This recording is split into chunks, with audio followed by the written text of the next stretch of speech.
Hello and welcome back to Talking Giants, brought to you by SeatGeek. Today is November 28th, 2025, and this is a Giants-Patriots preview that technically isn't a Giants-Patriots preview. We're going to do our segments and do some stuff at the end, but at the beginning of it, we're going to talk about some topics like, should the 2015 Giants be a cautionary tale to the 2025 Giants? Do the Giants have talent? Like, does that matter? We're going to analyze the word talent, the freaking phrase that's been going all around online that is driving me a little nuts. Talent. I try and not make this show just an ultimate response to, like, social media and my replies, because I don't think that's entertaining, me just complaining about the replies that I get. I'm kind of breaking that rule this episode. And we're also going to talk about Giants on expiring contracts, who to keep and what their contracts could look like. The big three guys, and Jermaine Illuminor, Wanda Robinson, Cordell Flott. I think those three conversations are pretty fascinating, especially because it looks like the Giants aren't going to extend anybody in season again, because we just don't do that. Sean Morash, happy Thanksgiving. Happy Thanksgiving, gobble, gobble, gobble. My favorite holiday on the calendar annually. And it's also my favorite holiday because I love the couple days that you listeners are currently living in after, where it's just nonstop turkey sandwiches on rye bread and football for basically 4 straight days, both at college and the pro level. So it's a pig holiday. And if you are a pig like me, how do you not bask in it? I'm so you want to know what I'm thankful for this year on Thanksgiving? I am talking about this before the show. I'm so thankful that we are not playing on Thanksgiving. Me too. And I can enjoy my holiday. I don't need to have my computer in front of me with my family and friends. I'm probably still going to have it in front of me because I want to maybe make some clips just for the game. But I'm not going to be like living and dying with every single play. And then, oh my God, Drew Lock just threw an interception. Let me go post it now. I am so thankful that I can just be more present and then also not have to watch the game and then rush home to record a show where Giants, Cowboys, and the Cowboys just beat the crap out of the Giants. I am so thankful for that. Yeah, I love Thanksgiving football, but what I learned a couple years ago is I don't love Thanksgiving football when the Giants play in the day window. I don't mind playing the night game, Justin, like. The problem is then it's over. Right. It's over. You get home, you pack up that, like I said, that turkey sandwich or whatever, you put your feet up, that whether it's the Washington game in that terrible 2017 year, the Brandon Marshall Thanksgiving spectacular years back, all of those night games, like it sucked the outcomes, but I didn't mind playing at night. The Dallas 4:00 window. What you learn is I watch that game every year, as we always do. It's the highest rated game, but inevitably you're probably eating dinner in or around there at some point. And we always have the TVs around, but to be locked in for a Giant game for that full ruins the Thanksgiving meal. I don't want my team playing in that window. But newsflash, if Jaxson Dart is the goods, you will see the New York Giants back in that window in short order. There were over 40 million people that watch the game, I think, both in 2022 and in 2024. 2022 is the highest rated regular season NFL game in the last 20 years. And we don't know the outcome, but the expectation is Chiefs Cowboys will break that record. Yeah, I mean, they were talking about, I think Strager had somebody from the NFL, from that, the lead, broadcasting, I don't know what office or what his title is, but they were talking about how it make it to 50 million. Which Crazy. Is nuts. Well, think about it. It's the ratings, though, and this is very non-Giant-y, but whatever. We're having a little football Thanksgiving discussion. Yeah, tell me. What I've learned about ratings, though, they could be slightly fugazi. Like the NFL will lean on how great their ratings are on Christmas Day as to why they've been pigs and taken over that day and the Thanksgiving ratings. But the truth is, every TV in every household is on. So you're going to rack up the ratings, but does ratings equate to your typical football fan locked in like they would be on a Sunday? Or is it one of those, you're kind of getting up, there's commotion around the TV, but the game is still on. It never leaves, so the rating registers. So I kind of look at the rating and go, okay, 50 million people had it on, but how many people were locked in for every play like they typically would be for Sunday Night Football? Every household in America, every household TV in America is on, and you're not going to have USA on with rewatching Law and Order. Or the college basketball. I said this the other day, Rutgers is playing at 4:30 Thanksgiving, or already played them for. I know. Who's putting that on? Yeah. Sorry, Rutgers. Sorry, Rutgers. All right, Sean. Remember the last week's preview pod? Just remembering this too.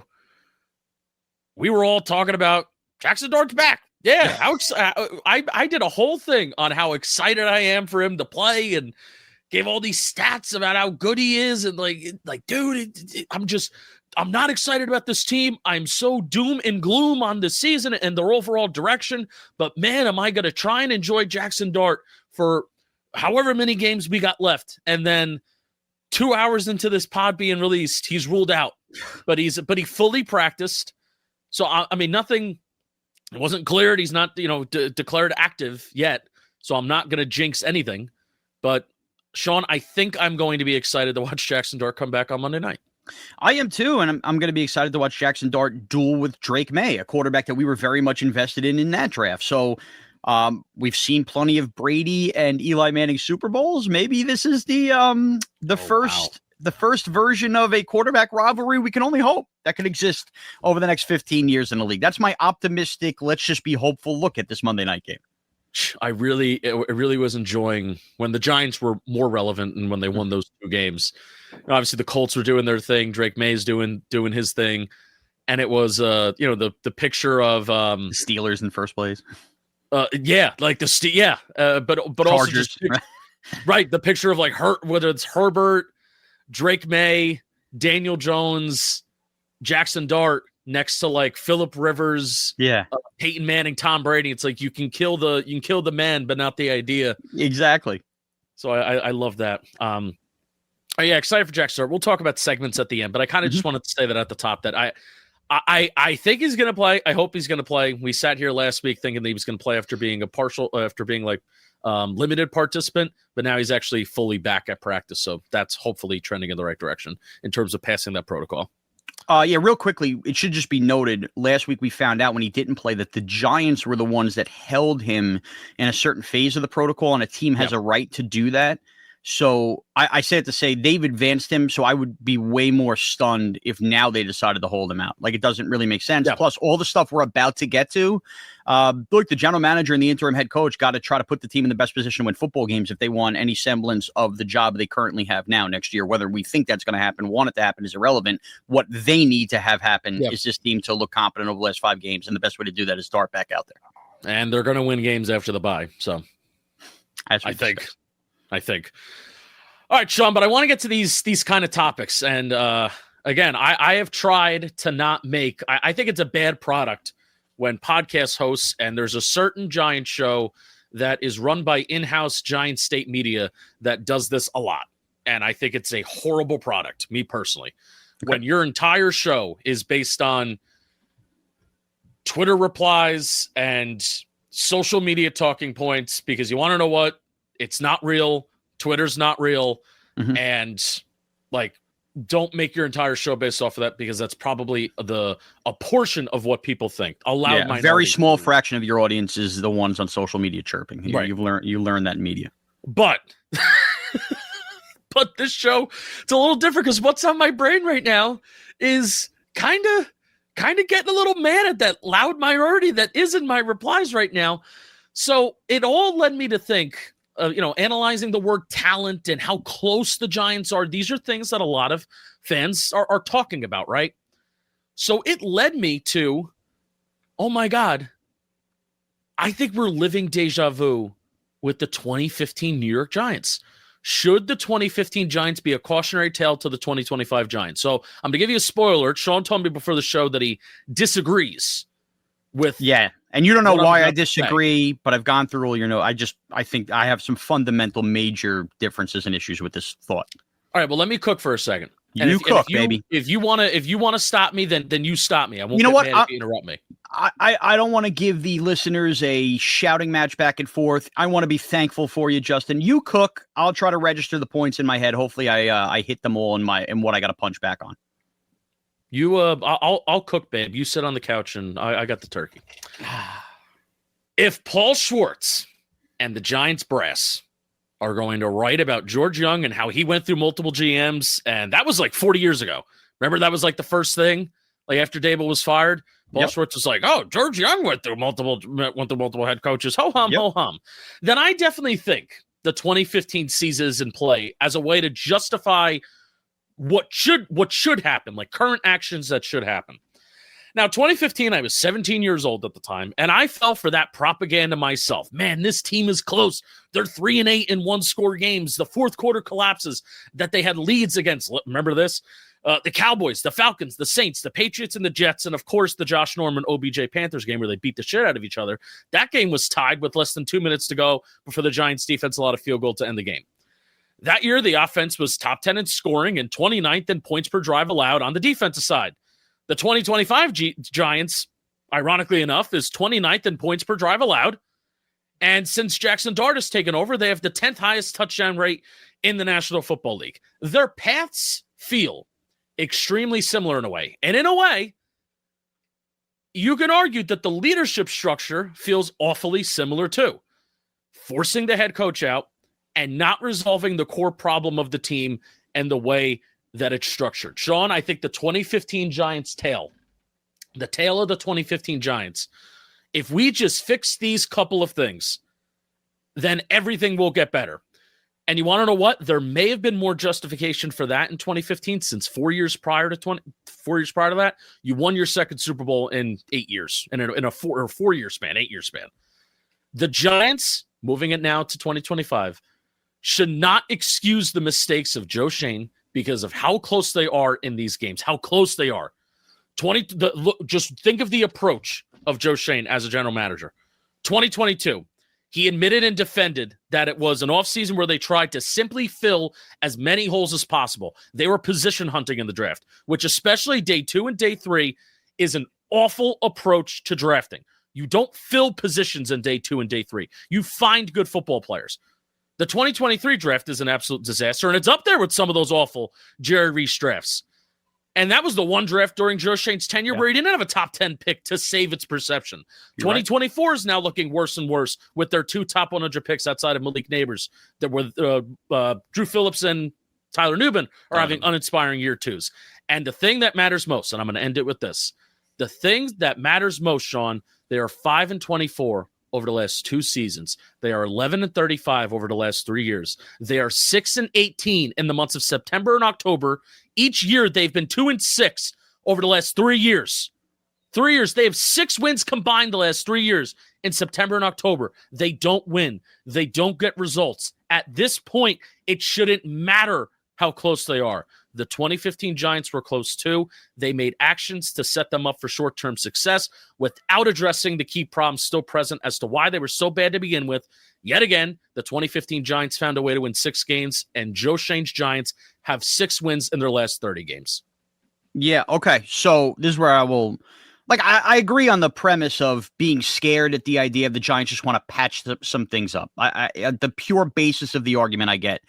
But I think this is a vastly, vastly different situation than 2015 for a couple of reasons. Number one, the Giants, while they might have been waving the flag on close losses that year, the close loss thing was waived last year. And the idea was just replace the quarterback, and the team is basically flipped. And ownership heard that spiel last year, is now going to hear that again.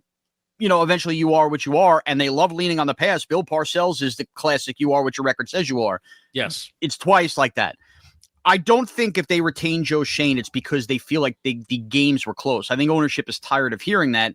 I think it's probably actually a more lazier approach, which is just simply, oh, we took off the magnets on the draft board and this has been revolutionized, which is another worst case. But I don't think that ties into 2015.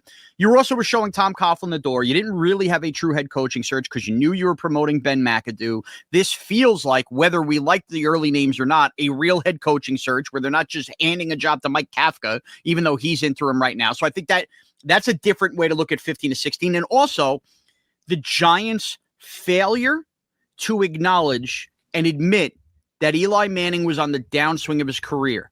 Now, yes, they patched enough up in 2016, but that was a defensive-oriented team where it was, a crazy big play to Odell Beckham Jr., and you got that one extra taste of Eli that year. But again, that wasn't an offensive-based team, even though he was the best player in that playoff game. This is a different spot now, Justin, because now you're looking at this as more of can they become the 2005 Giants next year as opposed to the 2016 Giants based on the quarterback off the rookie year, trying to have the pieces around him, the veterans on the team hopefully rise to the occasion.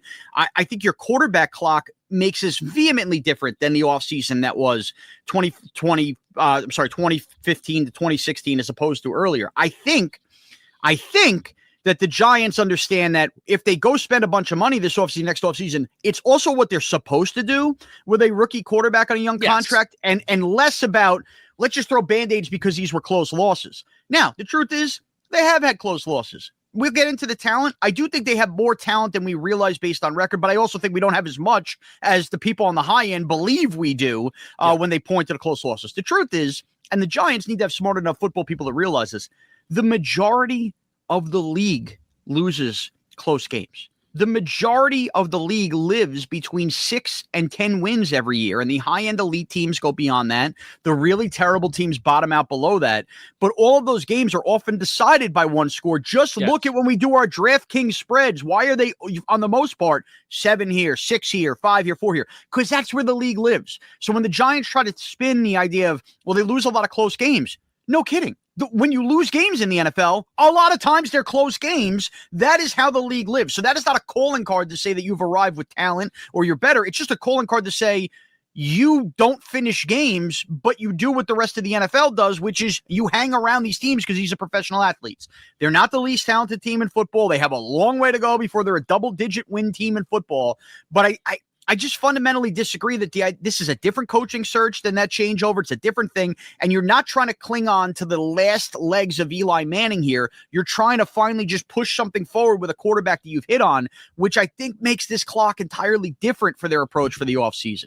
I hear what you're saying. I just think there's just too many fundamental differences. And I don't think that is why Joe Shea would be retained anyway. But internally, they have to be thinking that they're close. Close to what? I don't know. But yeah, I mean, that's actually the $1 million question, Justin. Don't brush over that. What does close mean? Does close mean next year you think you're winning 9 games? Joe Shane has said even last year, I think we're close. Which Joe Shane after 4 years cannot be sitting in John Mara's office. Cannot be sitting in John Mara's office being like, hey man, I actually think we're a long way away. Especially when John Maris stands on that practice field after last year, it's like, I'm running out of patience. Look, we need to turn this around sooner rather than later. I can tell you this. I've given John Mara enough grief with the idea of does he meddle too much? Does he do whatever? And illness notwithstanding and what he's fighting and dealing with right now, John Mara's also not stupid. Right. He's not stupid. You might have your fundamental differences on decisions he makes and are they too family oriented at times? I hear all of that, but he's not stupid. He's not going to let Joe Shane sit in there and that be the sell. We got to be close. He's been around football his whole life. He knows exactly what I'm saying. I don't think that is why Joe Shane would be retained ultimately if he is retained. But yeah, regardless, I think that the Cokes coming in and throwing 10% of their money is going to make a big difference in free agency, trying to do some of the Eagle bonus stuff. I think that's a cash influx the Giants are going to have. But I think all of that in a pot, I don't think that John Mara is sitting there taking that sell from Joe Shane and going, yeah, of course we're close. No, I think he likes and sees that there's enough talent here where the Giants can have another big offseason of talent and put themselves in the position to be in the hunt. But that's also year 5 of going, yeah, we finally arrived in the hunt. Is that what they're close to? I think they are. I don't think they're close to 14 wins. And I don't think ownership's going to be stupid enough to think that. Yeah, my overall point too, it's not even, you mentioned free agency. I specifically did not mention the spending spree the Giants had after 2015. But that's a big part of that.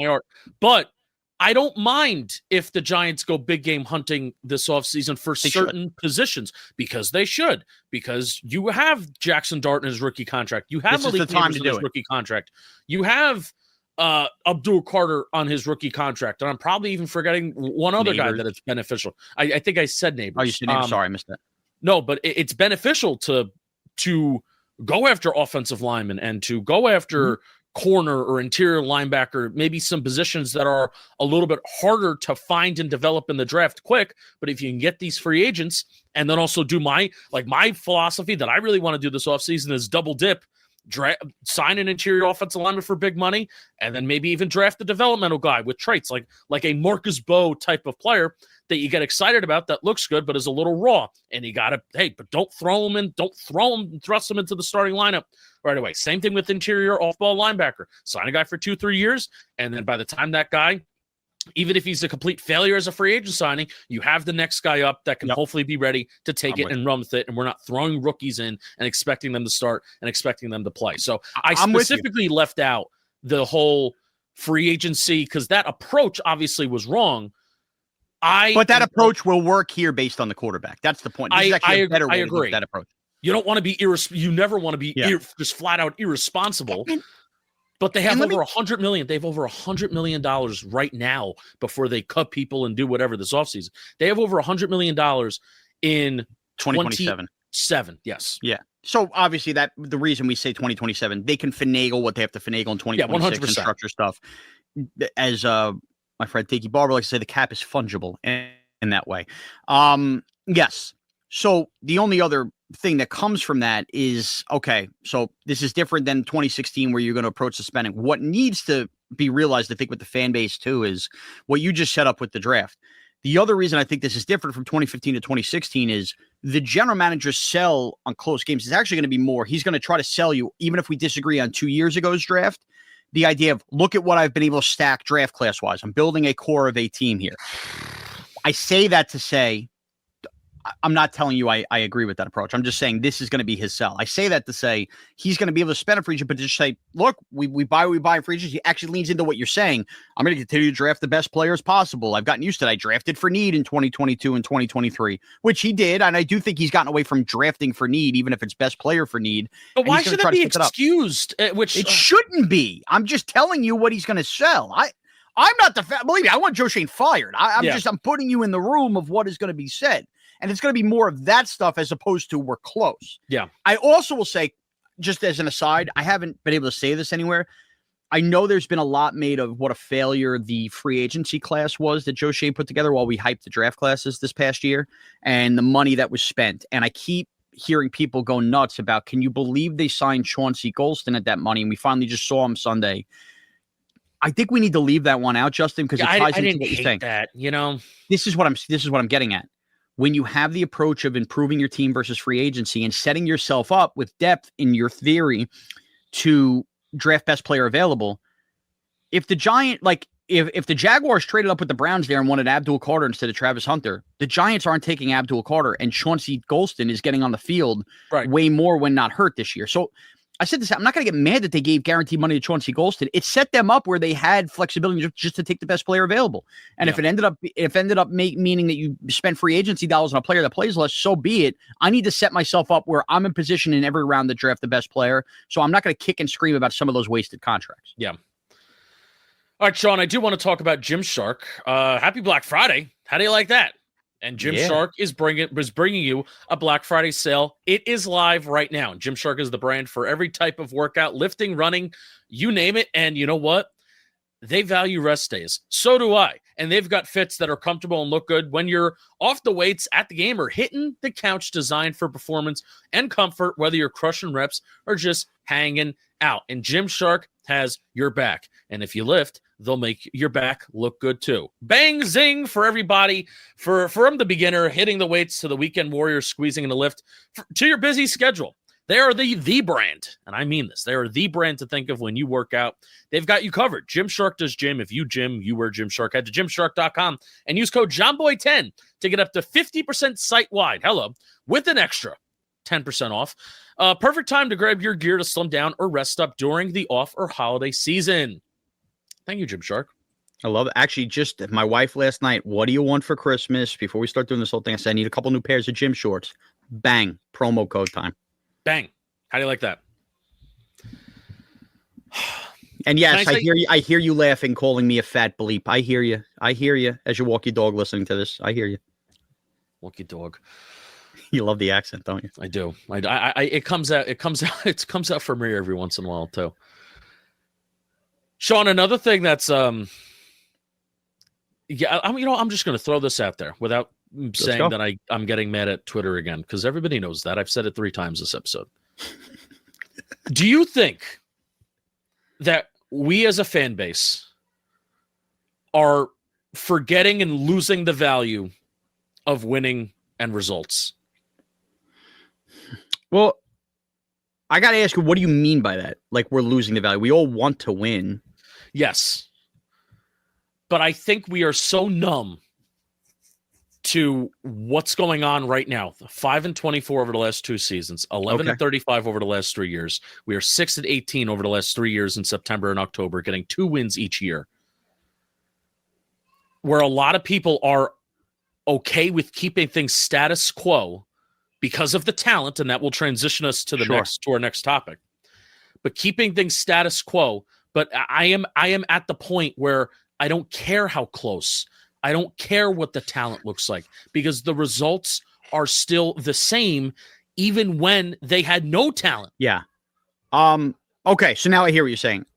You're probably right, because full disclosure, I was there last year. I see this as a positive. I see that as a positive. I was full blown. We need a franchise quarterback. I see what they've built around it.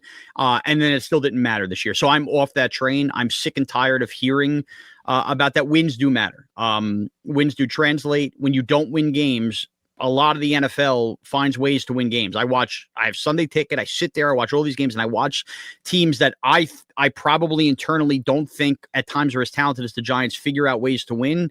But then that's just me with my blinders on, understanding that they have all these integral, talented pieces that we completely ignore. And then thus we overvalue guys that we like that do show some ability. I do think that there's some Giant fandom in that, because it's our nature, right? We want to find the positives. We don't want to believe things are as bad as they are, because in football, we have been led under this series of belief that anything can change any given year. And we've also lived it as fans, Giants fans, that are big championship years always seem to be the magical ones. It doesn't seem to be like the culmination of double-digit wins stacked where finally you climb the mountaintop in year 4. Like, we never get that as Giants fans. Wait was the closest thing we ever got to that. Exactly. But you know what I mean, Justin? There's so many franchises that just stack these like win. Like, think about what the Lions are doing right now. They haven't won a Super Bowl yet, but they've gotten to the point where they're disappointed every year when they lose in the playoffs, but you could see them eventually come to the mountaintop. We have these lightning bottle years, and that's what is in our blood. That's what's ingrained in us. It's a generation of Giant fans. So I think, do that with these teams now, because it's all we're used to as fans.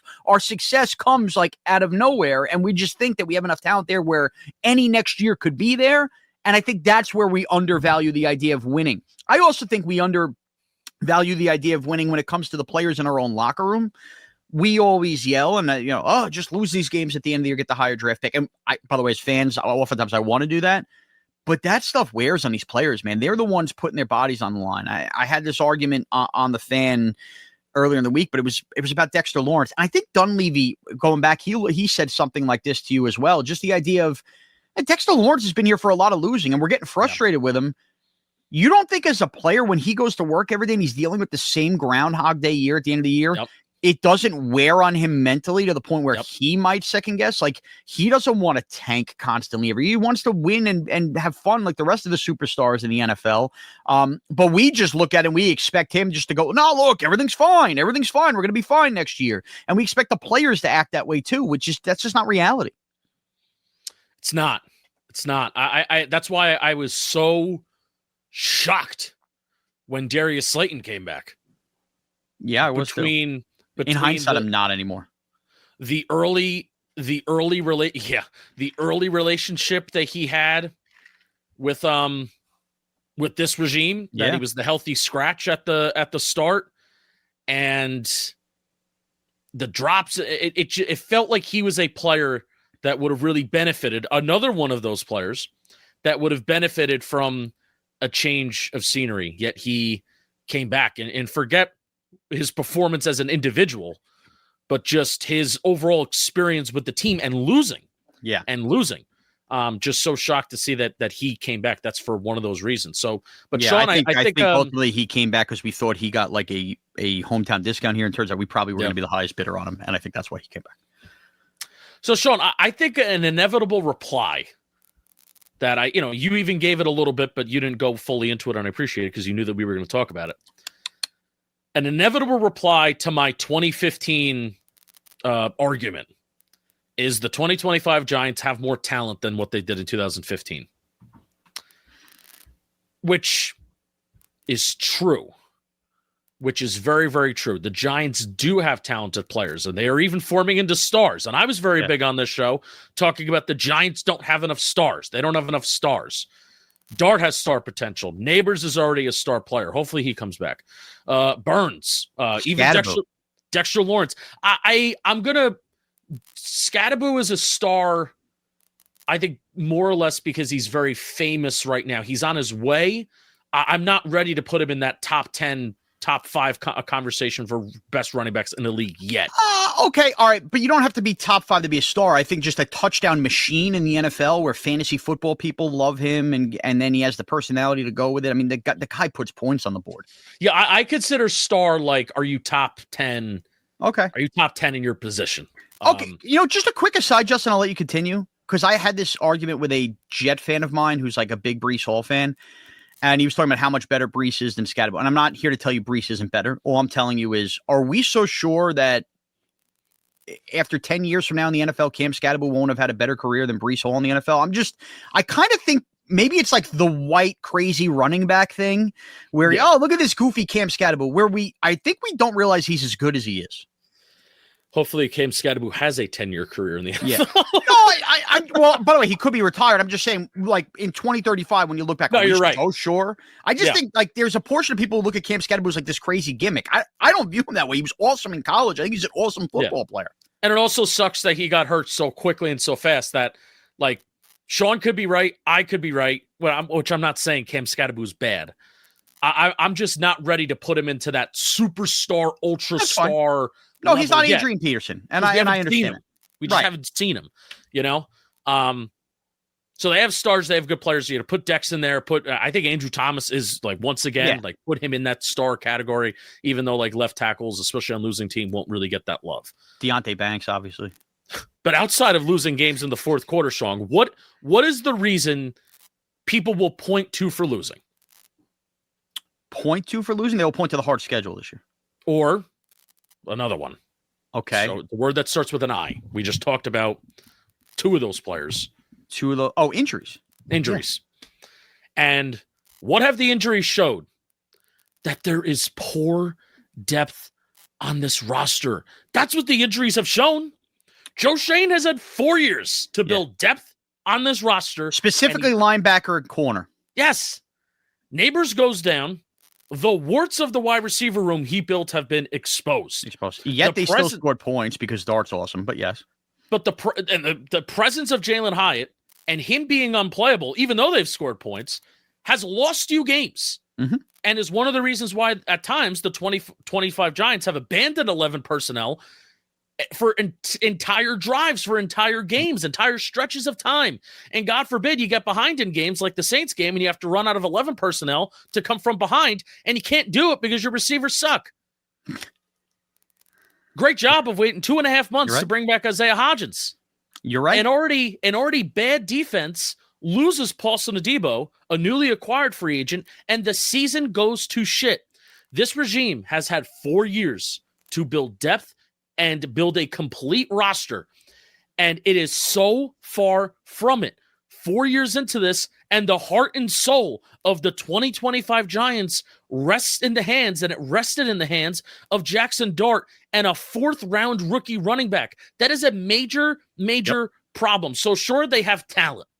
Talent. They have talent. They have starting 22 talent. But I just can't ignore 2 to 3 years of awful roster building, and somehow, like I talked about, even worse results on the field. You cannot convince me that this is just coaching. It cannot be this bad. It cannot be bad Brian Dable and bad Shane Bowen. Well, you don't allow the worst yards per carry of the Super Bowl era solely because of the defensive coordinator, Sean. Justin, this is the best way to look at this. We have seen high-end starters on the Giants leave here. McKinney, Barkley. Obviously, we traded Leonard Williams. We knew he was good anyway. We knew all those guys were good. But the bottom line is this. We've seen them thrive elsewhere, even though they thrived here. When was the last time the Giants had a guy they undervalued, that let his rookie contract toll, that was a depth piece, that signed somewhere like, okay, Dan Shire has been very big on the Leo Chanel train for the Giants here in the offseason with the Chiefs, okay? Yeah. Leo Chanel's a very good player at linebacker, but at many times he himself gets kind of lost in the shuffle and buried on that Chiefs depth chart, and that's the ideal kind of guy that can leave a good franchise as a depth piece at times, go make starter money. The Eagles, when they signed a Zach Bond, and that paid off. When was the last time the Giants harvested a guy like that another team identified and went, we think we can get more out of that. He's a depth piece on the other team. I cannot close my eyes and remember. Julian Love is the closest thing. But he had already emerged as a starter at that point Right. for the Giants at the end. Right. I'm talking about like a guy like he's your third linebacker. He's your third corner. He's your third wide receiver. Like the famous, Ed McCaffrey left. I got to hear my dad talk about. Ben Bredesen is a starter for the Bucs, but he was already a starter here. Exactly. That's the point I'm getting at. When you're a good team and you have good depth, you eventually get to the point where some of those guys, you're too log jammed. You develop depth that has to go sign starter money elsewhere. The Giants don't do that. In fact, think about how excited we are in 2025 about the emergence of Cordell Flott. Okay, and Cordell Flott is got an opportunity to start because Deonte Banks was a bust. In a world where Deonte Banks is not a bust, they signed Paulson Adebo. Cordell Flott getting on the field for Adebo and injuries this year, we would have looked on the end of his rookie contract and went, wow, we really developed the guy. What's the value? Do we have to sign him and bring him back? Does he go get starter money elsewhere? Inevitably, I think the Giants, and we'll talk about this, probably have to sign and bring him back.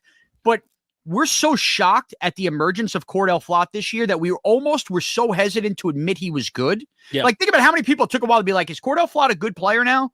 Because we've just been so beaten down. That should happen more often with a competent GM. You should get, when you take guys in the third, fourth, fifth, sixth round of the draft, by year 3, you should be able to look at that player and go, man, he turned out to be a good player. I kind of didn't see that coming. He's a good depth piece. We didn't have to rush and start him or something like that. Cordell Flott is like, it blew our mind because it doesn't happen for the Giants. No. These guys end their rookie contracts, they get flushed down the toilet, and they go play in the UFL if they're lucky. That is the story of the New York Giants. Yeah, man, and we'll finally get the chance to see, like Joe Shane, the 2022 draft class. If you're not a first-round pick, if you're not Kayvon Thibodeau, and your fifth-year option was picked up, all these guys are going to have an opportunity to leave. Actually, Dane Belton's another example of that too. Maybe he leaves and play somewhere. Yeah, I didn't even like the pick of Dane Belton to begin with, which is part of the 2022, the 2022 thought process of, we need a safety. Let's just pick a fucking safety. To be fair, I think he's actually been a fine third safety for the team. Yeah, day 3 pick, like whatever, man. I know, but we've also lowered the bar. He's not a star by any means. No, he's not. Yeah, man. So again, like I've seen talent. I'm going crazy with the amount of times I'm saying they have talent. They don't win. It leads to the same results, the same damn results that we had with Dave Gettleman. Okay. Same results. And anytime the piece of talent leaves, the warts of what really is this roster is exposed. I can't get over that, and forget good player, bad player, right? The heart and soul of the 2025 Giants, as we have talked about, like Sean, we just talked about this with Slayton, talked about this with Dex, all these guys that have just been around losing. The heart and soul of this team, Jaxson Dart, but especially like Cam Scatterbo, because that's really when they lost it. Yeah. A fourth round rookie running back was the driving force behind the heartbeat of the team. That's in year 4. It's insane. I mean, it's a good thing that he could do that as a 4th round pick, but it's not a good thing in terms of it tells you where the franchise was at.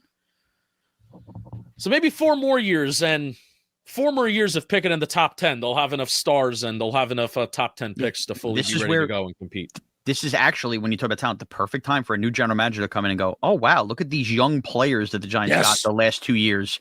I have something to build with instead of getting a shovel and digging out of a hole to start my job like Shane had to start with. Yes. Yeah, they gave him, they who, what was that, Vacchiano? Ralph? with the piece about the changeover and what he had to do from the archaic times. That was giving him credit for, oh wow, well, look at what he's done with the cap. He's really put them in a good cap situation. Oh wow, look at what he's done with the building and the technology of the building. I can't take that. I'm going to lose my mind. I cannot take that. If they keep Shane, but then there's been enough articles out there about that, as if Joe Shane is Steve Jobs and he's invented the iPhone. I am fairly certain if you hire a competent GM in his 40s, he will be able to figure out the computerized draft board that most NFL teams have now. I mean, what are we talking about? Because we went away from refrigerator magnets? It was inevitable. It was inevitable that they were going to upgrade the building. I think like you said, regardless of who came in, unless it was a George Young, Ernie Accorsi disciple, it was inevitable that they were going to upgrade the building. Oh, and one more just to go back, because I knew I was going to forget something. When you made the rallying cry about, George Young and comparing it to Joe Shane and that they're trying to sell that, the NFL had to step in and hand the Giants George Young. Yeah. He was afforded multiple coaches because it was an NFL move to stop the Giants from sucking. Joe Shane was not handed down by Roger Goodell to clean up the Giants. An infinitely different scenario. The owners were fighting. Like I did this with Bleeding Blue. The owners, Wellington, was it his brother or was it Tish? The old Tish. I can't exactly remember. Tish didn't come in until... yeah, right. Tish didn't come until later. Yeah. So it was the two Mara brothers that were fighting. Like they couldn't stand each other and they could not agree on anything. So that's when the NFL stepped in and was like, all right, we're going to give you this guy that came from Miami and helped build and also Baltimore, like Baltimore Colts. Yeah. Yep. And help build like that undefeated team. Here you go. Enjoy. Yeah. All right, Sean, I do have to talk about Shopify. I have to talk about Shopify because today's a preview pod. This is a preview pod brought to you by Shopify. It's the best place to start and grow a business, which is why we partner with them here at John Boy Media. John Boy Media has relaunched our merch store on Shopify with our new /line site, and it was a dream. We brought the ideas, Shopify brought the execution. As you're shopping our new launch, check out what Shopify can do for you. Life really is a touchdown when you have Shopify on your side. Shopify Sidekick, Shopify Magic, and the suite of AI tools are a total game changer. It's revolutionizing the way you can build and manage a business. You'll have your own AI assistant guiding you on everything: directions, reports, editing images, content ideas. Shopify's got your next move covered. If you're ready to take that business idea from a draft to a reality, it's time to head over to shopify.com/giants. Shopify's perfect place, perfect partner for any business roster. So make sure that they're on yours today. Shopify. All right, Sean, we're going to do one more topic before we get to segments and stuff. I originally had down updated thoughts on head coach and head coaching rumors. There will be plenty of time to talk about that. And I also think we can go kind of quick on this because there will be plenty of time to talk about Giants on expiring contracts, who to keep and what their contracts look like. But luckily we got 5 more preview pods where the team stinks, Justin. I think we'll be all right. I think it's significant to maybe talk about this now, since I know there was a lot of conversation. The bye week's coming up. Yeah. And sometimes that is an opportunity that NFL teams will take to extend guys in-house that they want to extend. And maybe you can get a little bit of a hometown discount in season to take care of a guy to give him his guaranteed money now, as opposed to waiting for him to hit the open market. But it looks like the Giants will not be doing that because of how late their bye week is. Yeah. And well, it's not just because the bye week's late. It's also because they just fundamentally have a terrible way of trying to forward think and understand the value of somebody before they have their contract year, which is just a major issue. So the 3 guys that I mainly want to talk about: Jermaine Illuminor, Wan'Dale Robinson, and Cordell Flott. Mm-hmm. Where would you like to start out first? I mean, we could also just, I want to quickly rank them of importance, and maybe that tells you where. Yeah, that's a great idea. Yeah. Okay. To me, Jermaine Illuminor is the most important to bring back. I agree. Number 2, and this is, I think 2 and 3 are closer for me. Number 2 for me would be Flott. Number 3 for me would be Wan'Dale. I think I agree with that because... And by the way, I like all players. I just want to make that clear. I'm not anti any of the players. I do too. And even my, there's a clip out there that, of us, and the clip did well, of us, where I was asking you, where do you think Wan'Dale Robinson ranks in receiving yards? Mm-hmm. And then, like, does that surprise you? You know, so that clip is out there. I think that was a preview pod a couple weeks ago that we talked about that. And since then, Wan'Dale's had some good games, and especially money, man. Especially the Lions game where he showed off. I mean, that out route on that 3rd and long last week, and he creates separation himself, and Jameis with the great anticipatory throw. That's awesome. Like, that's Wan'Dale Robinson. Like, that's how you separate yourself and separate your performances. The yak play and going across the field. That's really adding value. Getting targeted down the field. The fact that yards per reception, I think, is up to 12 this year. Yeah. That's really damn good. But let's start off with Wan'Dale. Okay. Because I think his case is the most polarizing. The 2025 over the cap valuation. And this is just a starting point. I think it's a conversation starter. This doesn't mean that over the cap is like, this is what he's going to get. But 2025 over the cap valuation is $21 million. That would put him in Stephon Diggs and Mike Evans territory in terms of average annual value where you're getting per year. We've always looked at the Khalil Shakir contract as the comparison. Khalil Shakir got 4 years, $53 million. That's 13.25 AAV. Yeah. Cooper Kupp gets $15 million a year. Jerry Jeudy gets $17.5 million a year. Christian Kirk gets $18 million a year. And if you compare in their careers, Khalil Shakir has a higher AV, which is average annual value. AV. Approximate value. Oh, approximate value. I think AAV is but AV on Pro Football Reference is basically Pro Football Reference's war for baseball. AV, approximate value. So Khalil Shakir has an 18 AV. Wan'Dale Robinson has 11. Highly doubt they're looking at that shit with agents and GMs. But what they are looking at, Wan'Dale Robinson in his career, 242 receptions. Khalil Shakir, 179 receptions. Both of them, their rookie years were both 2022, by the way. Mm-hmm. Wan'Dale Robinson has only about 100 more yards because his yards per reception is 9.3. Khalil Shakir's yards per reception is 12.1. But still, more receptions, more yards. And Wan'Dale Robinson has played in 7 less career games than Khalil Shakir. Yeah. This year, though. Oh, this year. Okay. No. But I'm saying, like, that was their careers. Oh, I'm sorry. I got you. That was their careers. But this year, Wan'Dale's played in 12 games. Khalil Shakir, 11. Shakir has 54 catches. Wan'Dale has 66. Khalil Shakir has 564 yards. Wan'Dale Robinson has 794. Wan'Dale Robinson's beaten Khalil Shakir in yards per reception by 2 yards. They both have 3 receiving touchdowns. Sean, I think Wan'Dale's going to get paid $15 million or more. Okay. I'm glad you said this because this is my worry. This is my fear. And again, I hate to bring it back to Twitter, but I had tweeted something about this. And of course, Giant fans jumped down my throat right away. And my point was the Giants are going to overvalue Wan'Dale Robinson as their own draft pick and overpay him at a reasonable deal. If it was 13 and a half, something like you said, like, of course, I'm interested in bringing Wan'Dale Robinson back. But if this thing starts to spiral, 18 mil, 19 mil, something like that, because team's looking for playmakers. I just fundamentally disagree with that just because you homegrown and did your, like, teams like the Eagles are smart enough to look at a player like Wan'Dale Robinson if he's their own and go, okay, we've gotten the most value we can out of him. He leaves now. Let's see if this results in anything in the comp pick formula, whatever. I can't do that with Wan'Dale. And this is also me personally, the way the draft has evolved, Justin.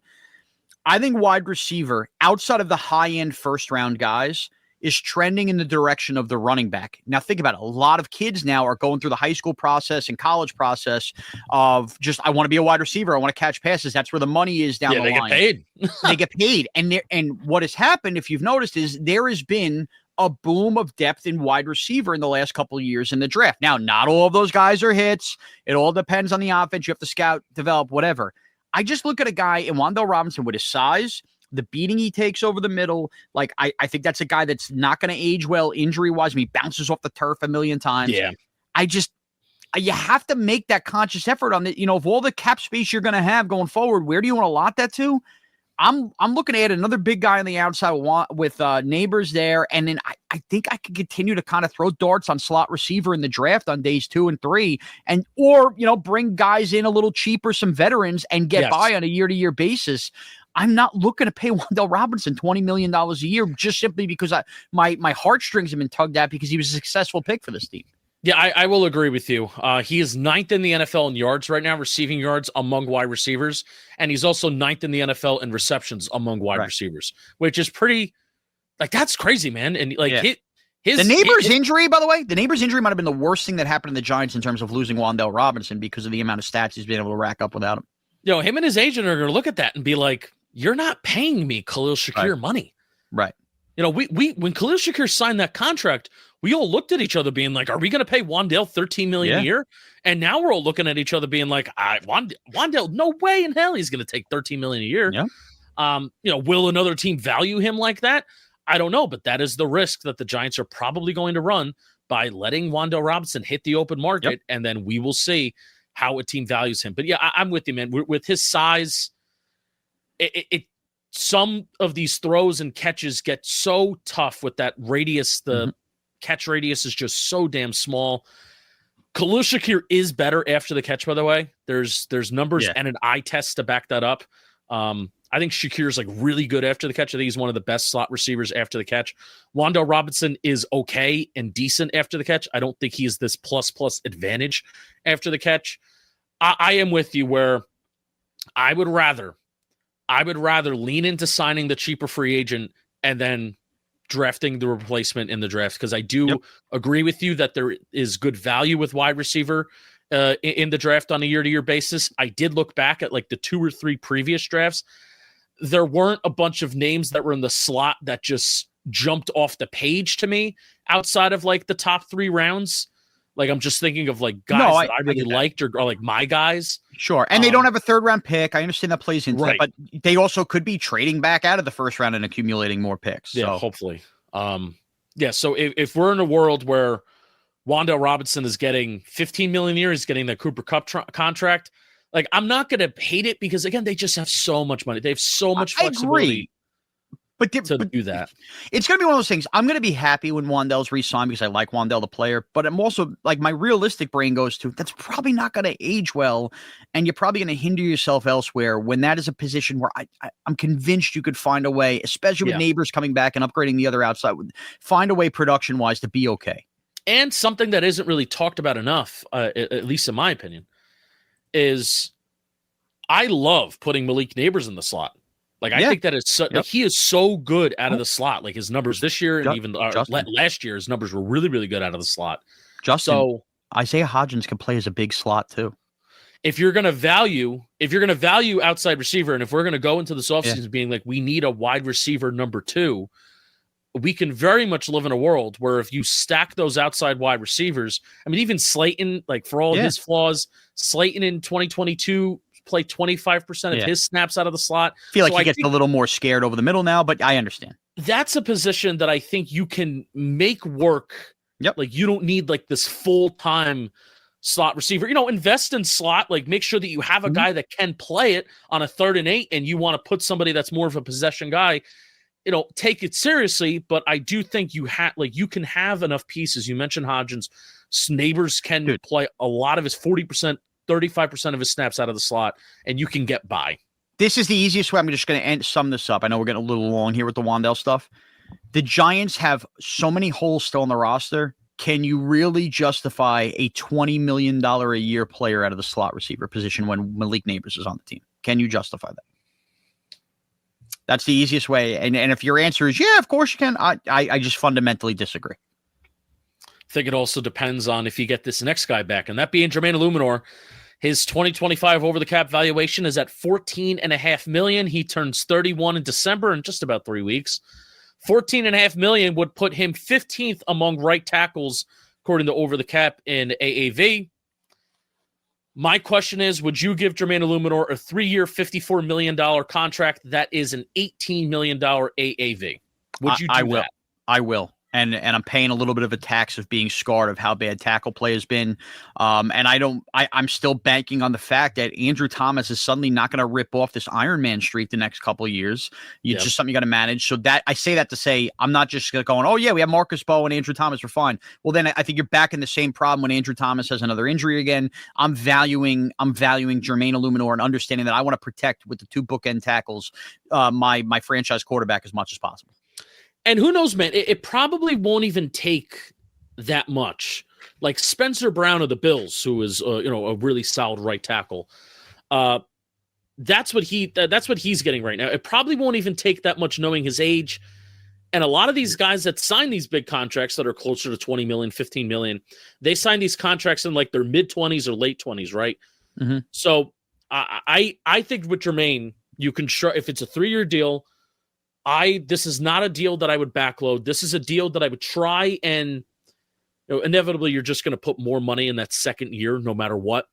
But most NFL contracts, you can get out of them after year 3, maybe even year 2 if it really goes south. Like that's how I would structure this deal. But there's no evidence, Sean. I don't think there's any evidence to suggest that Jermaine Illuminor is going to get worse outside of just age. And if anything, I now think he is fully settled in at right tackle. And I think he's gotten better as a right tackle with the Giants. His first 3 years of his career, he was at guard. He didn't start full-time at right tackle until 2022 with the Raiders. So, but Justin, even if it ages poorly, like even if he starts to lose a little bit of the settling, I still think as a veteran, knowing he has that versatility, the contract still doesn't become a waste. Yeah. Like if you get to the point in another year and a half, you're like, wow, Illuminor is kind of falling off after paying him at right tackle, and then you want to play Marcus Bowe there, then there's insane value for Jermaine Illuminor to still remain on the team while your other tackle's on a rookie deal. Yeah. Playing the depth swing tackle or starting at guard. Like his versatility is another reason I'd still pay him even if it ages poorly. Yeah. He may even take like a 2-year deal, man. Maybe. If it's 2 years, but it's just more money. And I really think maybe 18 mil is too much, but I really think it could be like 15. Yeah. I think he's worth it. I think he's absolutely worth it. I'm not messing around with that position.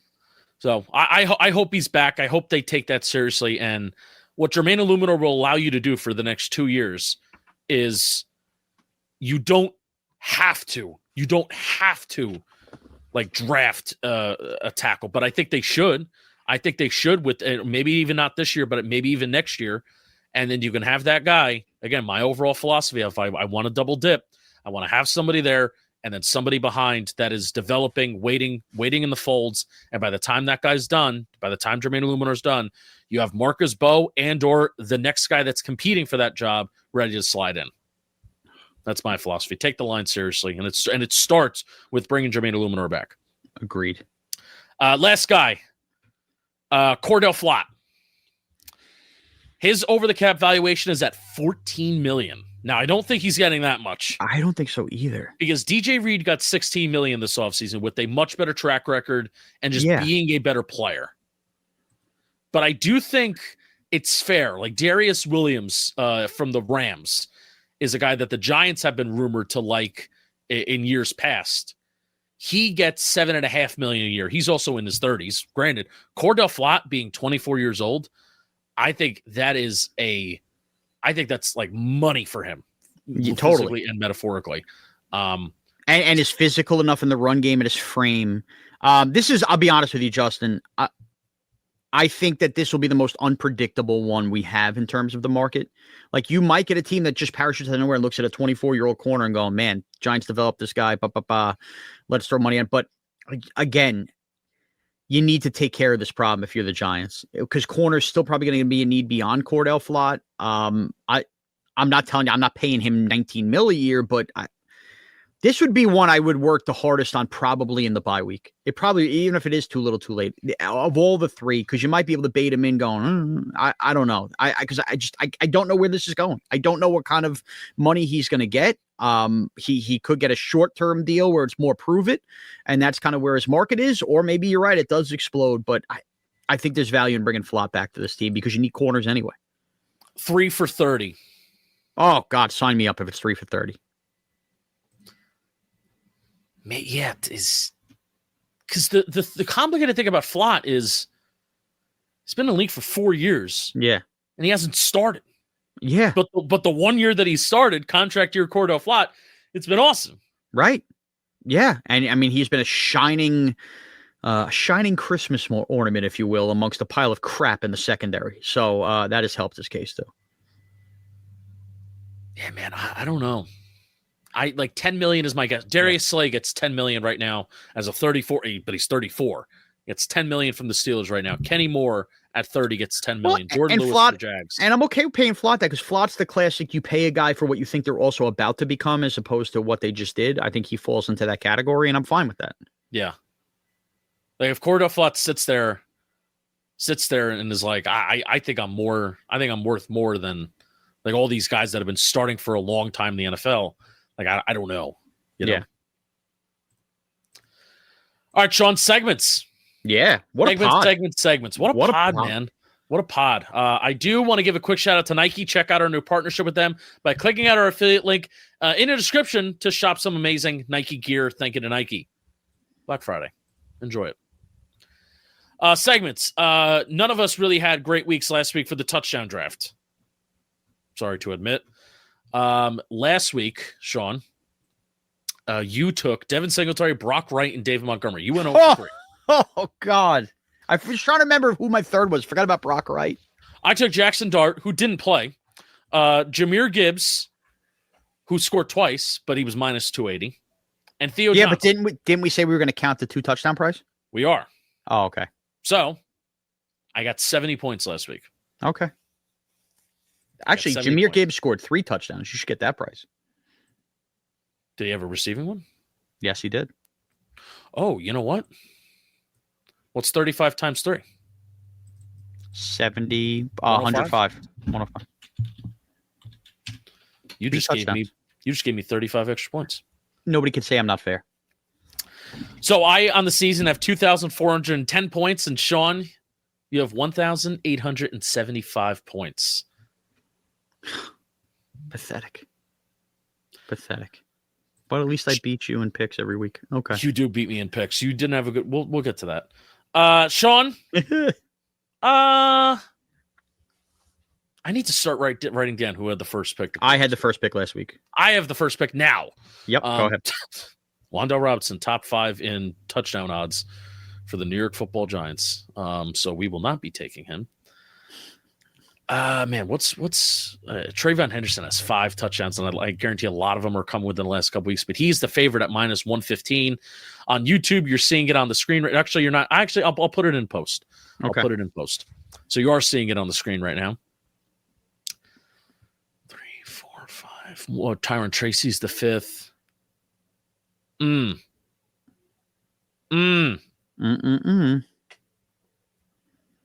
Just give me... No, go outside the top 5. Come on. What are you doing? Go Wake big game up, hunting. Justin. Let's big go. Big game hunting. You know what? Kyle Williams. F it. At plus 1,200. Jesus. You know what? When you have a lead, you can do stuff like that. When I have a lead, I could do stuff like that. You want to know why? Because I love Kyle Williams. Don't think he has 1 touchdown on the year. 1 touchdown on the year on 16 catches. I really liked him coming out of Washington State. I think he's going to be a stud. I had like him and Jaden Higgins were like my 2 draft crushes for wide receivers with like good value. So give me Kyle Williams, breakout. All right, I'm going. Ramondre Stevenson's back. The Patriots are so weird with their usage of Trevion Henderson when Stevenson's in. So give me Stevenson plus 235. Okay. He's just outside the top 5. So smart strategy by you. I've been taking Theo Johnson every week, so maybe I should stop doing that so he can actually catch a touchdown pass. Oh, God. Boutte doesn't really get a lot of volume. This is a weird game. It is. Give me... I wish Tyron Tracy wasn't 5th because I would love to pick him. You know what? Jaxson Dart's back. Give me Jaxson Dart. Damn it. Yeah. You roll over that with Dart. Okay, you're going to take Dart. I'm going odds, man. Dart's first game with Isaiah Hodgins plus 450. Plus 450. I love the odds there. I need to have some kind of big number here. Yeah. All right, final pick. I'll go inside the top 5 now. Just give me Trevion Henderson. Minus 115. Okay. And I'll take Hunter Henry at plus 205. Bang. All right, recap quick. How do you like that? I took Kyle Williams with my first pick. That's going to age great. Then I took Jaxson Dart and Travion Henderson. Sean, you took Ramondre Stevenson, Isaiah Hodgins, and Hunter Henry. Let's get nuts. Bang, bang. All right, Sean, we have a lot of games on Thanksgiving that people know the results of by the time that they're listening to this, but we do not know it yet since it is 10:48 a.m. But I do have to update the standings first. And also, even before that, I have to talk about DraftKings. How do you like that? New DraftKings read. How about the casino? The DraftKings Casino. Today's episode is sponsored by the DraftKings Casino. The holidays just got hotter. Cash eruption continues to spread the heat. And cheer at DraftKings Casino. When 6+ chili scatters hit, things heat up. Trigger the cash eruption bonus and watch the reels lock in for fiery respins and jackpot wins. New players play $5 and get 500 spins over 10 days on cash eruption games. Sign up today using promo code JMFootball so they know we sent you. DraftKings Casino is safe, secure, and reliable. All right. Spread picks last week. Remember I said that I'm not going to lose a single game? I did say that. I said those words. I said that phrase. Well, I lied. I went 1-7. Sean, you went 3-5. You haven't had a winning week since week 8. My last winning week was week 11. So you know what? I'm winning that. But I did not catch up to you at all, even though you didn't have you had a sub 500 week. I'm 30-41. Sean, you are 36-35. So you want to know what? This is a big week for you since you have not been under 500 once in the Talking Giants Spread Picks 2.0. I'm confident, baby. Let's go. Thanksgiving games, I have a very bad feel for all three of these games. Packers at Lions, and Lions are home favorites by 2.5 points. I'm smashing Detroit here. The Packers embarrassed them in week 1. Lions screwed around on Thanksgiving last year with the Bears. I think they beat the Packers by more than a field goal. Yeah, I love the Packers. I like they should just win the NFC because I think they're supposed to be that good. But stuff is, you know what? I'm changing my mind. Go Pack, go. Christian Watson, big game a couple years ago. I don't think it was on Thanksgiving, but it was around this time of year. And it led me to think the Packers can maybe make a run. Christian Watson gets healthy. Big game for Christian Watson versus the Lions. He's going to throw it back to how he did it a couple years ago. Pack, plus 2.5. I love the Packers. Chiefs at Cowboys. Chiefs are favorites on the road by minus 3.5. Another game, like I just have a really hard read because the Cowboys, they played a very bad team in the Raiders and their defense looked much better. And the Eagles are still a weird team. Like they're good, but even when they're good, they'll look bad. But they did lose, right? They got off to that 21-0 lead, so they looked good for a period. I think this is the real first true test for this new look Cowboys defense, but even sometimes the Chiefs can be weird. If the Chiefs are going to win, I don't think it's going to be a close game. I think they're going to cover. So give me the Chiefs. If they win, they're going to cover. I'm going to take Dallas. I think the hook's important there at 3.5. Taking the Cowboys. I think we're getting a fun game. And you guys have already seen it by the time you've heard it. I'm going to Chiefs-Texans next week. Enjoy that. Big defense spot. I'm going to the game. DraftKings is sending me. Thanks, DraftKings.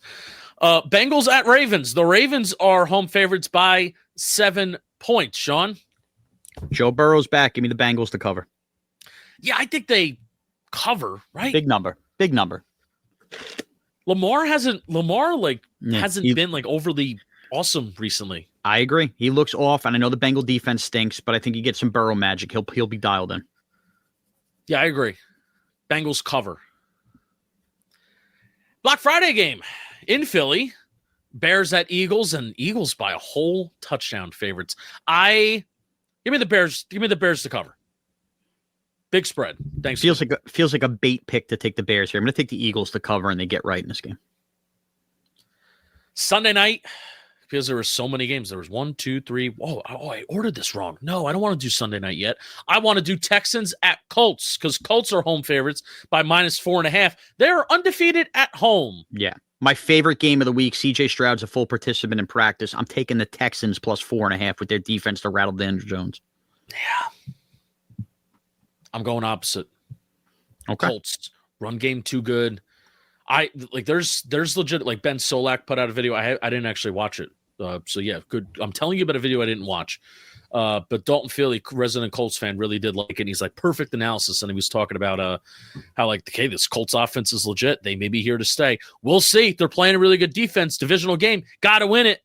Colts cover -4.5. I put this game because they're games are kind of doo-doo this weekend because a lot of them are happening on Thursday. 49ers at Browns. 49ers are favored on the road by 4.5. I think the Browns defense is going to muck things up for the 49ers here. Shador, does he make a play or two? Maybe. Give me the Browns to cover. I hate the pick, but I'm taking them. Yeah, I know. That's why I put this game because it's kind of tough, right? Yeah. It feels like, it just feels like one of those people are going to just, the Niners, only 4.5. Something's fishy. Browns defense at home. Give me the Browns. I think put this game because I believe in Brock Purdy. Believe it or not. I don't believe in what the Browns are doing at all. So give me the 49ers. Okay. Dude, they're 8-4 with all the shit that they've gone through. It's unbelievable. Vikings at Seahawks. I put this game to give Sean or any of us an opportunity to talk about J.J. McCarthy. The Seahawks are home favorites by 11.5 points. Yeah. And we're getting Max Brosmer probably here in this game, so you don't even get a J.J. McCarthy spot. To give you an opportunity to talk about how he's terrible. A soft benching. Here's what I'll say about this game. I'm taking the Seattle Seahawks to cover, but what I really want to talk about, what should be brought up here is Brian Flores and his Viking defense, much maligned at times this year, they are getting to play the quarterback that collapsed down the stretch for them in Sam Darnold. I think that makes this game very interesting. I think it makes the Vikings live here. I just don't believe in the Viking quarterback situation versus this Seattle defense at home to take them. So I will take Seattle to cover, but it wouldn't shock me if I lose this game because of what I had mentioned. I'm going to take Vikings. Okay. Why not? All right. Why not? Very much because Seahawks are not very good at home. They are only 3-2 at home. And I am a big believer in the quarterback that you've never seen before. That first game gives you such a huge advantage. That's fair. And Kevin O'Connell's coaching. Maybe you even get a quarterback controversy after this where he looks better than McCarthy. Maybe. Right. I mean, anything's on the table. That was a soft benching. Yeah. It was a soft for sure. benching. It's the second soft benching of the year for J.J. McCarthy. I never thought that he would be that bad. I did. Like, he's Jamarcus Russell. Like, it's Jamarcus Russell level bad. In college, he handed the ball a million times to Blake Corum, and they won games that way. And then everybody thought, he's a winner. And he couldn't throw the ball. All right, so you got Seahawks, I got Vikings. But you're not surprised if the Vikings cover. I wouldn't, just because I think the Darnold versus Flores thing fascinates me. Final game of the week, not counting Monday Night Football. Final game on Sunday, not really a good one. Broncos at Commanders. Broncos -5.5. Taking the Broncos. Just don't believe enough in the Commanders. I know it's a road game, could get dicey Sunday night, but I think Denver gets the job done by a touchdown. And I'll agree with you. Broncos -5.5. All right, Sean, Giants versus Patriots. Score predictions. We play Monday night. Are you do you watch Manning Cast at all or no? Hate it. I don't need interviews and talk shows while I'm watching football. Just give me the football. I like it at the start of the game. But then, like, as soon as they bring on a guest, sometimes I don't need interviews during my football. Just give me the football. I wish they just talk because if they just broke down the game as if they were analysts from their couch, totally different. But it becomes a big talk show. I'm not into that. I agree with you. All right, here I am on the Giant game. I'm going to be a pig sucker here. I think the Patriots are due for a loss, and I think that the Giants have knocked on the door enough. I think Dart is going to be just banging down the door in this game to play. And I think that we wake up Tuesday to did we just see the future of the league? Drake May versus Jaxson Dart on all the talk shows because this will be the isolated game. I think the Giants oddly touched the ball last in a game that they will win 31-27. I'm not telling you it makes any sense. I have this weird feeling this week. And the defense, I think the defense with Charlie Bullen, too, will look a little different, a little more aggressive. Sorry, I didn't mean to step on you. But. No. Patriots 27, Giants 20. Okay. So we both have the Pats scoring 27. Yeah, we do. All right. We will see you Monday night. Sean and I will be live after the game, recapping it. I am with you where it wouldn't surprise me. No, you know what? It would. It would surprise me if they win. I don't know, man. This feels they like just one don't of those. Do that. Feels like one of those nights. Dart coming back, I think, has a lot to do with it. Yeah, and I'm excited for enjoy Jaxson Dart. I'll give my little speech that I gave for 30 minutes last week. Enjoy Jaxson Dart. There's only going to be so many more opportunities. Like the season is legitimately winding down. There will be 4 games left after the bye. Yeah. When we last saw Dart, he was leading the Bears, a similar team to the Patriots this year, and then the collapse again happened. They lead a lot of teams in the fourth quarter. They would be a 500. They would be a 500 team. Giants would be 6-6 if games ended after 55 minutes. That'd be great. That also would be 6-6 if they ended after 58 minutes. The tale of the 2015 Giants. All right. Thanks for watching. Hope you had a great Thanksgiving, and we will see you Monday night. Let's go, Giants.